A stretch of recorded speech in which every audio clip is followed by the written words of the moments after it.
በላቀ ወጣቶች ተሳትፎ ኢትዮጵያን ወደ ተምሳሌት ሀገር በሚል መሪ ቃል ነው የዚህ መድረክ ዋና ዓላማ። ክቡራትና ክቡራን የወጀል ከተማ ወጣቶች የለውጥ ሞተር የሆናችሁ በቅድሚያ በዚህ ታሪካዊ በሆነውና ኢትዮጵያን የወደፊት ዕጣ ፈንታ በሚወሰነው 7ኛ ሀገራዊና ክልላዊ ምርጫ ዙሪያ ለመምከር በመገኘታችሁ ታላቅ ክብር ይሰማኛል። ዛሬ የምንገኝበት ወቅት ተራ ምርጫ ወቅት አይደለም። ይልቁንም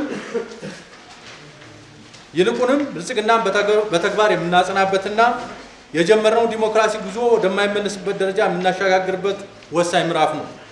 በዚህ ሂደት ውስጥ ደግሞ የእናንተ የኢትዮጵያ ወጣቶች፣ የወጀል ከተማ ወጣቶች፣ የአዋባል ወረዳ ወጣቶች፣ የምስራቅ ጎጃም ወጣቶች በአጠቃላይ መላ የኢትዮጵያ ወጣቶች ሚናቸው የጎላ ነውና ንቁ ተሳትፎ በማድረግ ምርጫውን የዜግነት ግዴታ ብቻ ሳይሆን የነገ ማንነታችሁን የምትወስኑበት መድረክ ነው።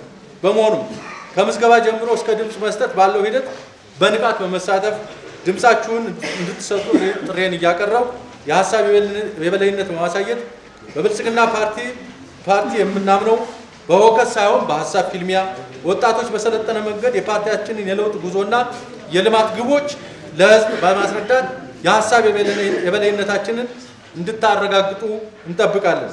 ምርጫው በሰላም እንዲጠናቀቅና የዲሞክራሲያዊ ስርዓታችን እንዲጎለብት